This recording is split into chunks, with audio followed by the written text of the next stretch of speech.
반갑습니다. 반갑습니다.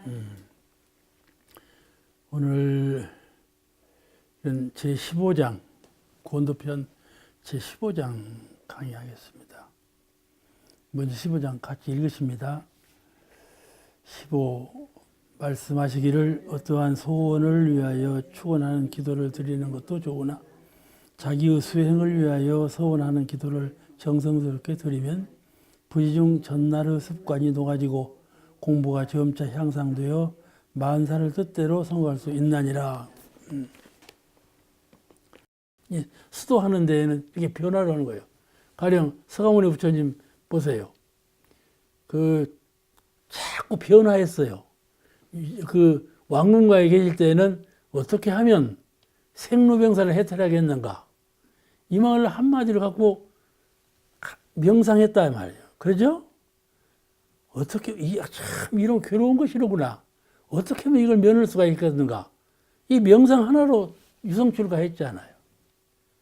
그러다가 이제 한 1년간 간지수강에 돌아다니면서 하니까 스승을 만나기 전에는 안 되겠어. 그것도 명상이에요. 생각해 보니까, 이렇게 해서 도를 구는 것이 아니로구나. 스승을 만나야 되겠구나. 이게 명상이에요. 고요한 명상, 조용한 깨달음. 이걸로 되는 것이죠. 그래가지고 이제 스승을 만나러 갔거든. 그 두 스승을 만났으나 만족하지가 않아. 거기서 또 스승한테 다 배우고 나니까 또 생각이 달라졌어. 그것이 고요한 명상, 조용한 깨달음이에요. 고행을 해야 되겠구나. 타력으로 배우는 것에 그치는 것이 아니고 안에서 내가 스스로 닦아야 되겠구나. 마가 어디서 오는가? 육체에서 온다고 알았어요. 이 색신에서 마가 오는 거구나. 먹어야 되겠고, 입어야 되겠고, 싸워야 되겠고, 그런 것에서 마가 온다 생각했으니까 이 색신을 항복하기 위해서 항마 그런 것을 했거든. 이제 고통을 일부러 샀지요. 고행이라고 그래요. 고행. 고행님으로 들어가서 3, 4년간 고행을 하셨잖아요. 응? 고행하면서 결과적으로 살이 없어. 뼈만 남고. 그렇게까지 고행을 했다. 그러면 그때 고요한 생각, 조용한 깨달음. 무엇을 가르쳤느냐? 아니로구나. 마가 육신에서 오는 것이 아니로구나. 육신을 핍박함으로 해서 마를 항복받는 것이 아니로구나. 이걸 깨달은 거예요. 이것이 고요한 명상, 조용한 깨달음이에요. 그 깨달음을 갖고 정각산에 들어갔다. 하고 입정삼매 하면서 입정해서 오래 해보니까 꼭 산에서만 도를 이루는 것이 아니로구나. 산에서만 도를 이루는 것이 아니로구나. 매우 불편해. 정각산에서 수생활하면 매우 불편해. 어디로 내려가면 서로 훨씬 남쪽으로 부다가야로 내려와. 부다가야로. 하고 거기서 큰 정에 들어가지고 성도하셨거든요. 그렇잖아요? 그러니까 이런 부처님도 고요한 명상, 조용한 깨달음, 그걸로 부처님이 되셨다. 이렇게 볼 수가 있는 거예요. 우리가 일상생활을 할 때 반드시 선정에만 들어야 되고, 반드시 복업을 지어야만 되고, 반드시 경강으로 법을 들어야만 되고 하는 것이 아니고, 자기 정신의 세계에서 고요한 명상, 조용한 깨달음, 이걸 갖는 것이 매우 중요하다. 이걸 알 수가 있어요. 이러니까 대부사님께서 자력으로 구하는 가운데 천지신명 은혜로 이루어졌다. 그것은 반드시 자력과 타력을 병행하라. 그 말씀이에요. 자력과 타력을. 그러므로 내가 하면 하지 뭐. 세상 사람들이 그래요. 자기 의지로 하면 한다. 세상 일은 다 의지지. 목숨을 오래 사는 것도 자기 의지고, 자기 사업을 성공하는 것도 자기 뜻이며 의지고 하는 것이면 되는 것이지 무슨 기도가 특별히 필요 있냐? 이게 생각하는 소인집이에요. 소인집이에요. 성공할 수도 있겠죠. 그러나 그건 일방적인 것이에요. 사람의 성공이라는 것은 밖으로 형질 있는 것이 성공하는 것만 성공이 아니고 안으로 형상 없는 마음의 성공이 있어야 온전한 성공이다 그 말씀이죠. 그러니까 부처님께 법신볼 사원께 기도하시면서 그 일을 성공하는 것은 마음을 도약하면서 그 사체를 이루는 것이라. 그렇잖아요? 어떤 멍청이가 일만 하고 60만 년에다가 꼴박 죽어버리면 다 소멸되는 것을 하겠어요? 죽은 후에도 찬연히 빛나는 영성을 위해서 닦는 것이 더 중요하기 때문에 자력과 타력을 항상 병진해서 일을 성취시켜 나간다 그 말이죠. 또 사람이 어떤 시련과 역경을 당할 때 신고를 모시게 돼요. 좋은 일이 돌아올 때는 신고 모실 줄은 몰라. 근데 좋은 일이 돌아올 때 신고를 모셔야 돼요. 응? 아시겠죠? 역경 시련이 돌아올 때 이제 기도를 해요. 이 고통을 좀 면하게 해달라고. 근데 좋은 일이 돌아올 때나 역경이 돌아올 때나 늘 사은께 의지하는 기도하는 마음을 잃지 말아야 된다. 이건 왜냐하면 전체의 도움이 없이 근본적인 도움이 없이는 완벽한 원만한 것을 이루지 없다고 하는 신념으로 기도를 모시는 거예요. 그냥 우리 역사상으로 볼 때에도 아주 출중한 인물, 충무공 같은 분을 들 수가 있는데 얼마나 기도를 많이 했습니까? 충무공이 자력으로 자기의 능력으로 거북선도 만들고 모든 것을 군대를 단련시킬 때 당신이 원하는 대로 취향대로 다 훈련을 시켜서 천병을 만들었죠. 아주 첨예한 병력을 만들었어요. 그렇게 만들면서 늘 기도를 했다. 이 난중일기에 보면 역력하게 나와요. 그대로. 그런데 충무공이 이제 노량진 해전에서 그때는 이제 그 저쪽 영남 그 해군이 일본한테 패했잖아요. 그럴 때 도급지 않았다고 해가지고 이제 조정에서는 충무공을 이제 우리로 말하자면 사형이죠, 사형. 사형 선고를 받은 거예요. 그러면서도 이제 그렇게 이제 백의종군을 해가지고 이제 싸우는데 그 싸우는 기간 중에 아들이 전사했어요. 그 어머니도 돌아가셨어요. 그러니까 왕궁에서도 장신을 가면은 사형밖에 받을 것이 없고 개인적인 집안 살림살이로 보더라도 전부 이렇게 되어버렸으니까 의지처가 없어. 그리고 당신도 지금 이렇게 전쟁에 싸우고 있는데 그래서 이 충무공은 사실은 이 갑옷을 입지 않지 하고 저거 화살을 받았다고 그러거든. 그러니까 그 전쟁터에서 그렇게 자기가 자기를 희생했다 이렇게 알고 있는 거예요. 그만한 개인적으로는 영 시리에 빠진 아무것도 희망적이 없는 그런 난국에서 이제 임진난을 치르신 거예요. 그게 그야말로 영웅이죠.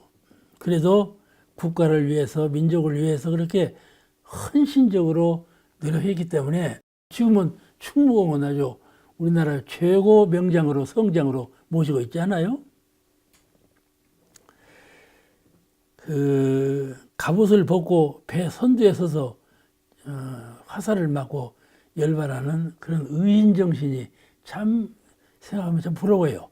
세상에 그럴 수가 있을까? 사실은 해전에서 큰 성공을 했기 때문에 영광스러운 보호자가 보장되는 것이거든요. 그런데 그렇게 하지 않았다 이 말씀이죠. 이 당시 충무공 시가 이렇게 돼 있어. 바다의 서약함에 고기와 용이 동하고 그때 충무공 시에 이런 말이 있다니까. 산의 맹서함에 풀과 나무가 안다. 그러니까 그 기도하는 그 정성이 얼마나 지극했는가를 알 수가 있잖아요. 우리가 기도를 모실 때 이 신앙심, 이 기도는 반드시 법신불 사원께서 영명한 지혜석상으로 아신다. 그리고 반드시 크신 기운과 은혜와 위력으로 갚해 주신다는 것을 신념으로 잘 알고 있어야 돼요. 그럼 신념을 갖고 기도를 해야지 그냥 기도만 모시면 되는 것이 아니다는 말씀이죠. 이렇게 서로 통하는 바가 있어야 돼요. 그렇잖아요? 기도를 모실 때는 기도 모시는 그것이 반드시 감동이 되고 가령 천인을 감동하고 사은의 진리가 감동해서 위력과 은혜가 가피해서 돌아온다는 신념을 가지고 기도를 해야 된다. 그러면 그 기도는 반드시 성공하게 된다. 그냥 기도한다고 해서 되는 것은 아니다 말씀이죠. 우리 원불교 회부라는 기관지가 있었어요. 지금 원광 같은 기관지가 옛날에는 회부였는데 그때는 불법연구회였으니까 회부라고 그렇게 되었죠. 그때 이제 그대로는 경성교당의 한 교도가 있었는데 응산 이완철 종사님께서 그것을 수필로 써서 내놓으신 그 기사가 있어요. 원고가 있어. 그거 읽어보면 이런 말이 나와요.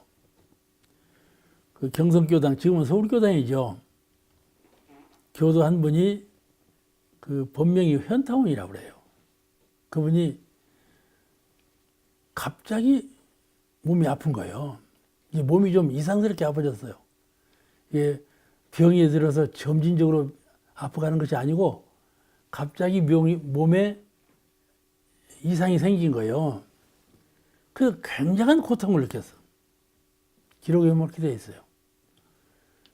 굉장한 고통을 느끼니까 이제 주변에서 이게 무슨 일인가? 어찌 이렇게 갑자기 득병을 하고 이게 심한 고통을 받게 되는가? 그러니까 대중들이 의아하게 생각했는데 그냥 법회에 못 나오게 된 거거든요. 그러니까 못 나올 거다 그랬는데 그 다음 법회 때 이 양반이 두 분의 거절을 듣고 부축을 받고 법당에 오신 거예요. 그랬더니 전부 놀랬죠. 이제 어떻게 해서 여기까지 왔나? 그 아픈 몸을 가지고. 그리고 법회를 보고 가졌어. 그리고도 계속해서 아픈 거야. 다음 법회도 또 그렇게 나오시고 한다 말씀.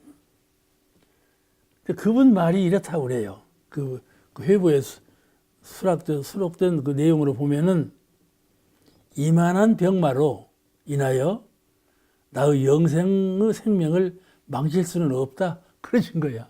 그 현타원님이 말씀하시기를 이만한 병마로 나의 영생일을 망칠 수는 없으니까 기어이 법회를 보러 나가겠다. 나오셨다 그거예요. 그래가지고 나을 때도 그냥 금세 나와버렸어. 그래서 항마를 했다. 그런 기사가 실렸더라고. 그러니까 법계에서 시험을 봤다. 그렇게 그 기록에 나와 있어요. 법계에서 시험을 봤다고. 이렇게 우리에게 신체적으로 병마와 같은 것이 이제 돌아올 때가 있거든요. 가령 병이라고 생각되지 않아도 몸이 그냥 끄급하고 아주 괴로울 때가 있어요. 그럴 때 법회를 쉬거나 좌선을 쉬거나 이런 마음이 날 때가 있단 말씀이죠. 그뿐만 아니라 법회 날이 돌아왔는데도 무슨 만날 일이 있거나 무슨 일사를 해결해야 될 일이 생기면 그 일을 핑계로 해서 법회를 빠지게 된다. 그러니까 그렇게 되면 마음에 신념이 없는 것이라.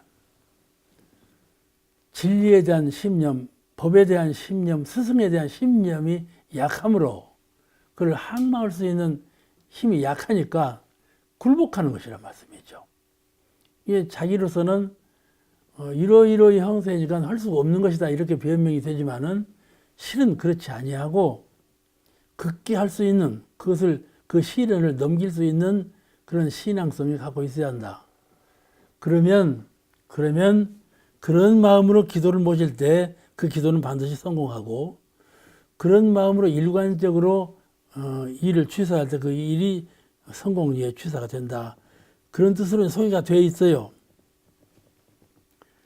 여기에 이제 부연에 쓰시기를 대중은 사은님의 위력이 아니면 어찌 이렇게 신속할 수가 있을까? 전체 대중이 그렇게 생각했다는 거예요. 이렇게 신속하게 병을 낫을 수 있을까? 이렇게 생각을 했다는 거예요. 그러니까 그 대중이 느끼기를 사은님의 가호에 신앙심이 하늘에 닿는 듯 했다. 그렇게 쓰였어요. 그러니까 현타원이라는 분이 그렇게 큰 고통 속에서 몇 주간 아팠는데 도저히 나을 수가 없는데 법회를 그래도 기연히 부축을 받고 나오시더니 그 결과는 완전히 아주 신속하게 치유가 되었다. 이렇게 사은님의 가호가 있을 수가 있겠는가. 이렇게 대중이 다 인식하게 되었다. 그렇게 기사가 되어 있어요. 나 그 기사를 읽고 참 그렇다. 우리가 일상생활을 할 때 반드시 전에 지은 업으로 인해서 받아지는 것도 있지만은 시험으로 공부인은 시험으로 그런 시련을 받게 되는 때가 있어요. 그러니까 법계에서는 여러 가지 시험을 봐요.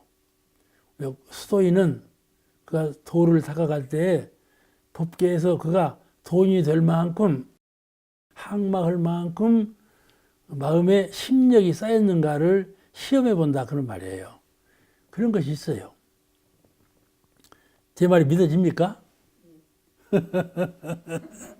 그러니까 이거는 보통 사람에게는 없어요. 근데 공부인에게 많은 수양력을 쌓고 도력을 갖춰갈 때 그런 일이 돌아올 수도 있다. 그걸 알고 있어야 돼요. 그런데 이제 그와 같이 우리에게는 자기를 위한 수행 기도가 보통 일반적인 기도보다도 훨씬 더 근본적인 것이고 우위에 있다. 그러니까 수행 기도를 하면 그 원력으로 다른 문제도 모두 다 해결되어 가는 이렇게 하신 말씀이에요. 이 본문은. 이 본문에 한번 읽어가면서 설명해 드리겠습니다. 자기의 수행을 위하여 서원하는 기도를 정성스럽게 드리면 부지중 전생의 습관이 녹아지고 공부가 점차 향상되어 만사를 뜻대로 성공할 수가 있나니라. 이렇게 말씀하셨어요. 본문에. 그러니까 부지중 전생의 습관이 녹아진다 그랬어요. 그러니까 우리는 제일 공부인이 마음 가운데 띄기 어려운 것이 습관이에요. 이 머리로 공상하는 것도 습관인데 그거 띄기도 어려운데 그것도 습관이고 무슨 일을 취소할 때 의뢰이 그렇게 하는 생각 없이 그렇게 하는 것도 있고 또 그렇게 하지 아니하리라 자기 마음으로는 그렇게 하지 아니하리라 하면서도 그렇게 해버리는 그런 일이 종종 일어나거든요. 이것이 습관 업력에 의해서 반복되는 일들이에요. 그런데 자기 수행을 위해서 기도를 오래 하면 그런 습관 업력이 차차 녹아지고 소멸된다. 습관이라는 것은 자기도 자기를 억어를 못해요. 습관의 업력이 강한지라 습관은 노예가 되어버렸어요. 그래서 자기 수행이 이만큼 중요한 것인데 이 자기 수행이라는 것도 앞에 제가 말씀드렸죠. 자기 수행이라는 것은 그 사막을 정진해서 견성성불하는 정진기도 아까 말씀드린 건데 정리해 보자면은 또 특별히 마음을 정해놓고 그 사람을 교화하고 또는 대중을 교화하는 그런 교화기도 또는 공도에 헌신해서 회상과 발전과 평화세계를 건설하는 그런 대서원기도 이것이 자기 수행기도라 전에 아까 말씀드렸죠. 인데 우리가 자기 수행을 위한 기도를 모시는 일은 그야말로 3세의 서원을 세운 수행자가 아니면 이 문에 들기 어려워요. 자기 수행을 위한 기도를 잘 모시는 분은 전생에도 그전생에도 계속적으로 서원을 세우고 수행해 오던 그런 분이 아니면 이게 실행하기가 그래 쉬운 일이 아니다. 대개는 인생의 행복 조건을 성취하기 위해서 기도를 모시죠. 그런데 그런 기도보다도 자기 영성적인 제도를 위한 영성을 제도하기 위한 그런 수행기도 그런 기도는 기도의 차원이 다른 것이죠. 일생의 행복을 성취하기 위한 기도보다는 영생의 영적인 영성적인 그런 기도는 서로 차원이 다르다. 기도판이 다른 것이에요.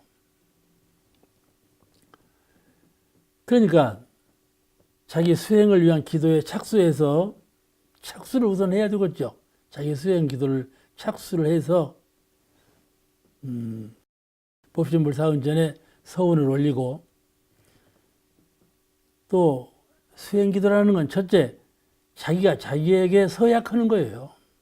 법신불 전에 이렇게 하겠으니 이것을 도와주십시오 하는 기도 내용도 내용이지만은 자기가 그 기도를 통해서 자기가 자기의 원력에 대해서 서약하는 하고자 하는 뜻에 대해서 서약하는 그런 힘이 더 큰 것이라 말씀이죠. 그렇게 되면 반드시 사은이무 가호가 있게 되고 법력으로 모든 그 은혜와 위력을 입게 된다.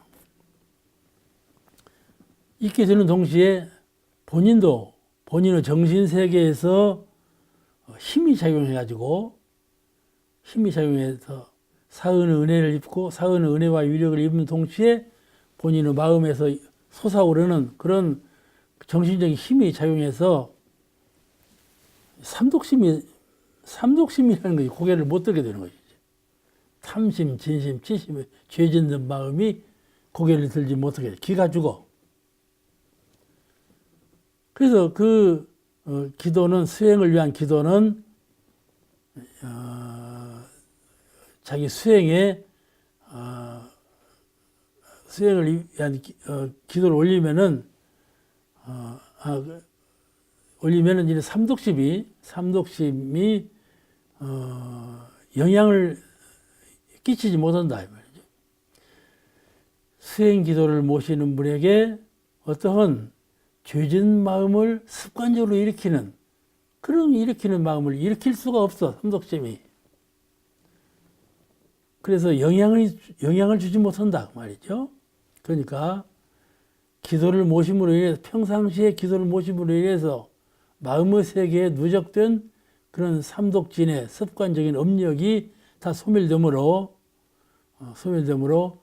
그 업력이 우리 수행에 영향을 주지 못하게 된다. 그냥 수행이 아주 잘 되는 것 아니겠어요? 가령 이렇게 생각해 보세요. 동천에 해가 솟아오를 때 어둠이 먼저 사라질까요? 세상 만물이 먼저 보일까요? 쉬운 얘기 아니에요. 해가 솟아오를 때 어둠이 먼저 사라지는 것이요. 세상 만물이 밝아진가 보이는 것이 먼저, 어떤 것이 먼저 갔어? 그렇죠. 어둠이 사라진 것이 먼저 아닙니까? 기도를 모시면 삼독진의 업력이 먼저 녹아져 사라진다 이 말이에요. 햇빛이 솟아오르면 그러니까 기도를 하면 나도 모르는 중에 마음이 맑아지고 밝아지고 탁한 기운이 먼저 사라진다. 기도를 모시면 그 자동적으로 자성의 해왕이 빛으로 나타나는 것이죠. 그러니까 자기 수행을 할 때 나 홀로 수행을 하는 것인데 수양, 연구, 추의사의 수행을 하는 것인데 기도를 모신다 말씀입니다. 법신불 사흘 전에 위력과 광명을 가피하셔서 이 원력이 반드시 성취하도록 해 주십시오 하는 기도를 모시면 태양광천과 같이 그 빛이 어디서 솟아오르는지 모르게 자기 심천에서 솟아오르는 빛과 우주대자에는 진리께서 주시는 빛이 한 조화를 이루는 가운데 마음 가운데 모든 무면업장이 소멸된다 이 말이에요. 그게 기도 위력이에요. 우리가 홀로 하는 것, 홀로 하지 아니하고 기도를 모시면서 이 일을 진행하면 반드시 사은의 가문과 위력 속에서 반드시 자신의 마음속에서 심천에서 우러나오는 힘에 의해서 모든 무명의 업력과 습관의 업력이 소멸된다. 그러면 3대력이 증장되는 것이고 3대력으로 일을 하면 성공하지 못할 일이 없지요. 자연적으로. 우리가 그 업력이라는 것이 가면 마음의 형상이 없는데 업력이 어디 숨어 있겠어요? 함상호님 생각해 봐봐. 업력이 마음 어디에 숨어 있다가 나와? 형상이 없거든요. 사람은 말이죠. 뭐가 숨어 있으면 위장에 숨어 있든지 머릿속에 숨어 있든지 숨어 있잖아. 근데 마음은 형상이 없잖아. 동서남북이 없어. 근데 업력 그것이 어디가 숨어 있을까? 응? 삼독심이 어디가 그렇지. 무명에 숨어 있지. 무명에 숨어 있다 이 말이에요. 그러니까 한 생각 깨달으면 업력가 사라져 버리는 거예요. 깨달으면 그게 명상이에요. 명상이 그래 중요한 거예요. 탁 소멸시키는 거예요. 그러니까 정성으로 기도를 모시면 그런 업력이 자동적으로 사라지게 된다. 습관의 업력이 사라지면 무엇이 나타납니까? 마음의 자유가 나타나는 것이죠. 마음의 광명, 마음의 자유가 그대로 나타나는, 발현되는 거예요. 습관의 업력이 사라지, 업력이 꽉 누르고 있고, 업력이 하나 틀을 만들어가지고 마음의 광명을 어둡게 하고 틀로 궤절 속에 막 묶어 놨는데 그 업력이 틀이 벗어나버리면 자유 아니에요. 마음이 속박을 열고 자유를 얻게 되고 광명을 회복하게 된다. 그것이 공부예요. 그것이 수행이에요. 우리는 수행할 때 나도 모르는 가운데 점진적으로 이렇게 맑아지고 밝아지고 자유스러워지고 이렇게 되는 거예요. 우리 영성이. 나도 모르는 가운데 이렇게 되어진다니까요. 그런데 남이 평가하는 거예요. 아, 저분은 오랫동안 몸물교에서 수행하더니 어제는 이랬는데 오늘은 저렇구나. 이렇게 남이 평가해요. 이렇게 많이 달라지죠. 그러니까 습관의 업력이 사라지면 반드시 자동적으로 마음의 자유가 나타나고, 마음의 자유가 나타나면 작은 삼대력이 나타나서 차차 큰 삼대력으로 정장하는 것이죠. 그래서 성불의 길이 열리는 거죠. 그래서 이 삼대력으로 적공하면 수양력, 영구력, 취사력, 온전한 생각으로 취사를 잘하자. 그런 삼대력으로 적공하면 뜻과 같이 이루어지지 아니할 일이 하나도 없죠. 이것이 진리예요. 그렇게 되면 자기 수행에 보람을 느끼죠. 자기가 수행하고 있는 수행에 대해서 보람을 느껴. 기쁨이 솟아오르고, 아, 꼭 이렇게 해야 되겠구나 하는 것이 기쁨이 있어요.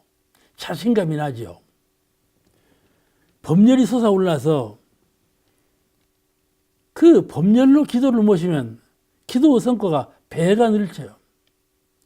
그 기쁜 마음으로 기도를 모실 때, 이때 누가 제일 많이 알아차리는가 하면 천인, 하늘에서 하늘 사람이 먼저 알아차린다 그 말이에요. 진리께서 하시는 것보다도 진리는 내 마음이 진리니까. 천인이 먼저 알아차린다. 천사라고 그러죠. 천사가 먼저 알아차린다. 알아보고 감흥을 주고 법신불사금께서 일제히 감흥해서 그 상황에 따라서 위력이 반드시 나타나게 된다. 이것을 믿어야 돼요. 반드시 이렇다 하는 신념을 갖춰야 돼요. 이 믿음이 없으면 그런 상황이 돌아와도 위력이 나타나지 않아요. 반드시 신념, 믿음이 강할수록 위력이 아주 바로 나타난단 말이죠. 능력자가 위력을 행사할 때에도 그 상대자가 믿음이 없으면 위력이 안 나타나요. 상대자가 믿음을 갖고 있어야 위력이 나타나지. 그러니까 우리가 교화를 할 때에도 상대자가 나를 믿도록, 믿음을 갖고 있도록 먼저 선행을 해야 돼. 저 사람이 믿음이 없는데 내가 아무리 주입을 해도 안 되는 거예요. 먼저 저가 나를 믿을 수 있도록 그렇게 감화를 주고 그런 연후에 교화하는 것이 효과가 난다 그 말이에요. 위력도 그래요. 위력도 사원께서 주시고자 하나 저가 신념이 없고 신앙심이 없으면 받아들이지 않는다 그 말이에요. 그 대종사님께서 구인 제자에게 기도 감흥에 대해서 말씀하실 때 그 교사에 이런 말씀이 나오죠. 그대들의 마음은 곧 하늘 마음이라. 그대의 마음은 곧 하늘 마음이라. 마음이 하늘이요. 마음이 이론상이요. 마음이 진리예요. 그럼 진리께서 멀리 계신 것이 아니고 바로 내 마음이 진리시니까 내 마음 안에 진리가 계신다 이 말이요. 진리는 멀리 계시지 않아. 내 이 기도를 모실 때 법신부 사원께서 알아차시려는가? 이런 것이 아니라 말이야. 말씀하시기를 그대들의 마음은 곧 하늘 마음이라. 그대들은 각자의 마음에 능히 천의를 감동시킬 요소가 있음을 알아야 할 것이니라. 네가 네 마음을 가볍게 하지 말라. 네가 네 마음을 어둡게 하지 말라. 네가 네 마음을 신령스럽게 하라라. 아셨죠? 신령님을 따로 모시지 말아라. 천도교에 가면요, 제사상을 자기 앞으로 차려요. 샹하솔이라고 해서 저쪽 신의 앞으로 안 차리고 자기 앞으로 차린다니까. 그걸 천도교 제2교조 최혜월 신사가 이렇게 주장하신 말씀인데 그게 물었더래. 최혜월 신사가 그런 법설을 하시고는 그게 믿어지는가? 그러니까 그 3.1운동 손병희 선생이 바로 그렇습니다. 응? 향화술이라고 해서 제사를 지낼 때 나 앞에로 제사상을 차려라. 그럴 때 누가 믿겠어요? 세상에 제사를 지내면 상대방의 그릇으로 차려놔야지. 내 앞으로 차린다는 걸 믿을 사람 하나도 없는데 손병희 선생이 그렇습니다. 그랬다는 거야. 아주 특별한 분들이죠. 열린 분들이요. 무슨 뜻인가 하면은 진리는 곧 마음이요. 마음이 곧 진리라는 것을 확연히 아는 분. 그런 분은 곧 그렇습니다. 대답이 나오는 거예요. 근데 그 자리를 믿지 아니하고 확연치 않은 분은 대답이 망설여져. 그거 그럴란가? 그런다 말씀이죠. 그러니까 여기 그대들의 마음은 곧 하늘 마음이라. 그대들은 각자의 마음에 능히 천의를 감동시킬 그런 요소가 있음을 알아야 할 것이니라. 착한 마음으로 기도하시면 이루지 못할 일이 없어요. 자, 그 다음 제16장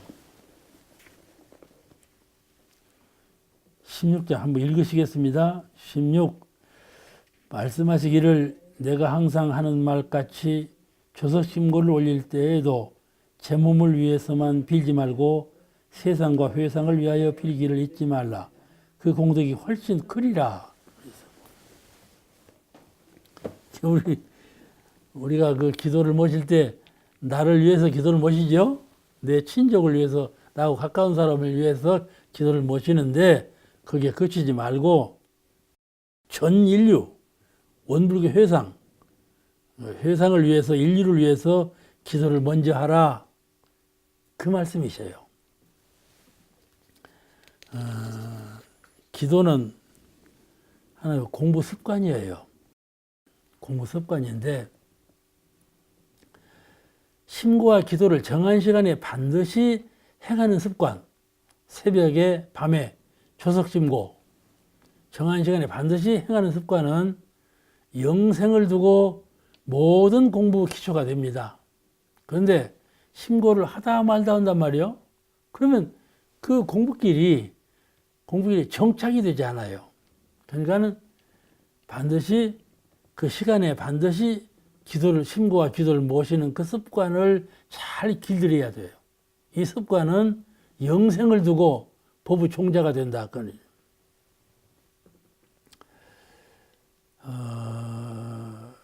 그 수행자는 3세를 두고 길들여온 모든 나쁜 습관을 소멸하고 고치려 할 때에 심고와 기도의 좋은 습관으로 대치해서, 그러니까 우리가 현재, 과거, 현재에 오랜 과거세에 통해서 많은 심신간의 습관을 들여왔는데, 그런 습관을 고치려 할 때 잘 고쳐지지 않는다. 그럼 본인이 잘 알아요. 어떤 사람이나 자기가 자기의 습관을 고치기 어렵다는 것을 알아. 3살 버릇 6살까지 간다고. 그럴 때 그 고치는 방법은 심고와 기도를 정성스럽게 모시면 그 습관의 업력이 자동적으로 소멸된다. 대치법이에요. 대치법. 늘 심고와 기도를 정성스럽게 모시면 내가 힘써서 그 습관을 소멸하려고 하지 않아도 자동적으로 소멸이 된다. 이게 대치관계예요. 가령 나무아미타불 연부를 하는 거죠. 연부를 하지 않아요? 그는 번민사려, 번뇌 주착과 번뇌가 일어날 때 연부를 해서 퇴치하라 그러거든. 그는 이게 대치법이거든. 사심이 일어날 때 나무아미타불 연부를 함으로써 그 사심을 대치해서 소멸시킨단 말이에요. 가령 마음 가운데 생각이 있는데, 마음에, 아이고, 이 생각이 자꾸 떠올라도 어떨까? 생각이 안 나야 하겠는데, 머리 시끄러워서 안 되겠는데, 내가 이런 생각을 그만해야 되겠는데, 그럴 때가 있어요. 그럴 때, 아무리 생각을 소멸하려고 해도 안 돼요, 그건. 생각은 생각을 꼬리를 물고 자꾸 일어나는 거예요. 그럴 때 어떻게 하느냐? 연부를 하는 거예요. 이게 대치법이에요. 연부는 생각이거든요. 나무아미타불, 나무아미들, 생각이에요. 그러니까 이 생각을 가지고 생각을 대치하는 거예요. 그러면 저쪽 생각이 사라져 버리는 거죠. 그죠? 이게 대치법이 있어요. 그와 같이 업력이라는 것이, 습관과 업력이라는 것이 자꾸 이렇게 우리 나타날 때 그걸 대처하기 어렵단 말이야. 안 된단 말이야. 내가 하려고 해도 안 고쳐져. 또 그랬네, 그렇게 돼요. 그럴 때 그 대치하는 법이 늘 조석심고, 기도 생활 조석심고로서 대치한다. 이 기도 생활이 아니면 대치가 안 된다 말이죠. 이런 그 특별한 그 성공 효과가 있어요. 이 심고와 기도가. 이것이 아주 높은 수행의 결과를 거두올 수가 있는 것이죠. 이 본문에 이렇게 말씀하셨어요. 내가 항상 하는 말과 같이, 이 말씀을 계속 반복하신 거예요. 같이 심고를 올릴 때에도 제 몸을 위해서만 빌지 말고 세상과 회상을 위하여 빌기를 잊지 말라. 그 공덕이 훨씬 크리라. 가령 내가 내일을 위해서 심고 모시는 것도 잘 안 되는데 회상을 위해서 기도 모시고 전 인류를 기도 모신다 하면 어째요? 마음에 허황될까요? 허황 안 될까요? 그렇지요? 마음에 뜻도 없는데 전인을 위해서 나라를 위해서 기도를 하라고 하면 기도가 안 된단 말이에요. 내일도 지금 못해서 야단인데. 그런데 그거를 그렇게 하지 말라 그렇게 말씀하신 거예요. 왜냐하면은 사람은 국이라는 것은 키우면 키울수록 커지는 거예요. 예? 사람은 영대도 밝히면 밝힐수록 커져서 무한대로 밝아지고 무한대로 커지는 것이 우리 영성이에요. 그래서 큰 인물을 만드는 거예요. 우리는 작은 인물에 꽉 복집되어 있는 거예요. 근데 우리는 작은 인물이 아니거든요. 본래 동서남북이 없는 아무런 한계가 없는 그런 영성인데 우리는 육신 때문에 과거 업력 때문에 무명식 때문에 꽉 틀에 박혔단 말이에요. 그걸 탁 풀어버리라고 말이에요. 어떻게 푸느냐? 심구와 기도를 모실 때 먼저 국이 열린 널리 보는 그런 안목으로 심구와 기도를 모셔라. 먼저 나만을 위할 것이 아니라 내 급한 발등에 불 떨어진 그것만을 보지 말고 좀 더 원시적으로 보는 그런 안목을 마음 가운데 키우면 그 기도 위력이 돌아올 때 더 크게 돌아오리라 그 말이에요. 내가 밭이 두 개가 있어. 한 밭은 작은 밭이고 한 밭은 큰 밭인데 종자를 뿌릴 때 큰 밭에 뿌린 종자는 저 종자를 저 큰 밭에 다 뿌려야 할 것 아닙니까? 훨씬 더 국이 커지죠. 근데 한계에 있는 작은 밭에 종자를 뿌리면 그 종자 뿌린 것도 만족할 것 아닙니까? 그러면 나는 국한이 큰 건데 이미 형세가 작은 국한에 얽매일 수밖에 없는 거예요. 그러니까 내가 심지상으로 먼저 너는 이렇게 작은 인물이 아니야. 큰 인물이다. 그러니까 작은 인물로 국집되어 살지 말고 좀 도량을 크게 하고 심량을 밝게 해서 넓은 안목으로 기도를 모셔라. 그러면 너가 인격적으로 너 삶이 훨씬 더 광대해지고 훨씬 더 밝아지고 그런 세계에 돌아온다. 이렇게 보신 것이에요. 내가 나를 길들일 때 작은 것에 묶이지 말아라. 큰 자리에 원을 두고 그렇게 세워라. 가령 성불재중 한다면은 성불재중을 말만 성불재중 해놓고 진짜로 성불재중 오는 사람이 별로 없어. 별로 없어. 그럼 무엇을 원하는가? 새벽에 일어나고 오늘은 무엇을 한다냐? 잠에 잘 때 내일은 무엇을 한다냐? 그렇게만 하고 잠을 자고 새벽에 일어나거든. 그렇잖아요? 큰 일에 대해서 관심을 두는 사람이 별로 없어. 전부 자기 일, 자잘막은 눈앞에 있는 일만 걱정하고 생각하고 그뿐이지. 그러니까 중생이죠. 심고를 모시는 것은 가장 근본적인 이유는 중생을 벗어나서 보살이 되자는 것이고 보살이 벗어나서 부처가 되자는 것이 심고 목적이요. 작은 국한의 한계를 벗어나서 큰 국량을 갖는 그런 그렇게 나를 키우는 것이 바로 심고인데, 그러므로 비로소 비일 때에 그렇게 전체를 위해서 근본을 위해서 먼저 비는, 근본을 위한다는 말은 회상을 위한다는 말이고 전체를 위한다는 말은 온 인류를 위한다는 말이에요. 그렇게 회상과 세계 인류를 위해서 먼저 비는 마음을 가져라. 그래야 너가 큰 인물로 성장할 수가 있다. 너가 기도를 모시는 이유는 너를 불보살로 성취하기 위해서 심고하고 기도를 모시는 것이 근본인데, 그렇게 하려면 반드시 원력을 키워야 된다. 그렇게 보신 것이에요.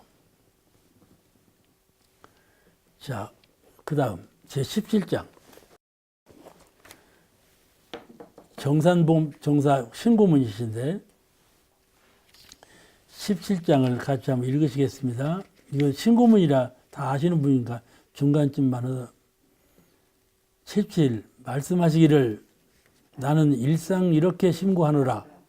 법신불사은이시여 우리 모든 중생에게 대자대비하옵신 광명과 힘을 내리시와 저희들로 하여금 바로 도덕에 회항하고 정법에 귀하여 우치한 마음을 돌려 지혜의 마음을 얻게 하옵시고 산업과 악한 마음을 돌려 자비의 마음을 얻게 하옵시며 삿되고 거짓된 마음을 돌려 바르고 참된 마음을 얻게 하옵시고 시기하고 원망하는 마음을 돌려 사랑하고 감사하는 마음을 얻게 하옵시며 탐내고 욕심나는 마음을 돌려 청렴하고 공정한 마음을 얻게 하옵시고 서로 싸우고 회하는 마음을 돌려 서로 화하고 수고하는 마음을 얻게 하옵시와.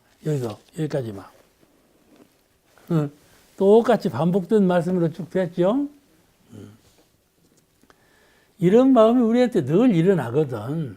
이렇게 앞에 그 하신 말씀이 우리 마음에 늘 일어나. 이런 마음이 일어날 때마다 이 마음을 선하고 도덕적인 마음으로, 진리적인 마음으로 바꿔야 되기 때문에 이렇게 바꾸는 마음을 늘 심구와 기도로 모시면 자동적으로 바꿔진다고 말이에요. 내가 바꾸려고 힘쓰지 않아도 자연적으로 바꾸어져. 그러니까 신고 모실 때 늘 그렇게 모시라. 그럼 부처의 말씀이신데, 우리에게는 주심고문이 있어요. 주심고문은, 주인주자 주심고문은 대종사님께서 신제하신 심고문이 있는데 어디에 있는가 하면은 심구와 기도 중에 나와요. 정전 심구와 기도 중에 나오는 심고문이 있어요. 또 오늘같이 정산정사님께서 심구와 기도를 모실 때 이렇게 하라. 그렇게 말씀하신 심구와 기도문이 또 있습니다. 이것을 주심고문이라고 그래요. 대종사님과 정산정사님께서 말씀하신 심고문, 주심고문이고, 주심고문을 언제든지 먼저 외워야 돼요. 먼저 그렇게 해야 돼. 고요한 마음으로 심고를 모실 때 그같이 행복한 일이 없지요. 사람들은 그냥 세상 일 하나하나 처리해 가는 것만 행복으로 아는데, 수행자는 아주 조용한 마음으로 이렇게 심고 모시고 자기가 자기를 수양할 때, 자기가 자기를 다스릴 때, 이때처럼 행복한 일이 없어요. 근데 이런 마음으로 심고를 조용히 모시면 자기가 크게 개벽되는 것이죠. 큰 전환점을 이루는 것이에요. 부심고문은 무엇인가 하면 자신이 그때의 형세에 따라서 필요에 따라서 제정한 심고문을 이제 부심고문이라 해서 이건 얼마든지 변화해서 응용해서 할 수가 있죠. 오늘 여기까지 하겠습니다. 다음에 또 뵙겠습니다.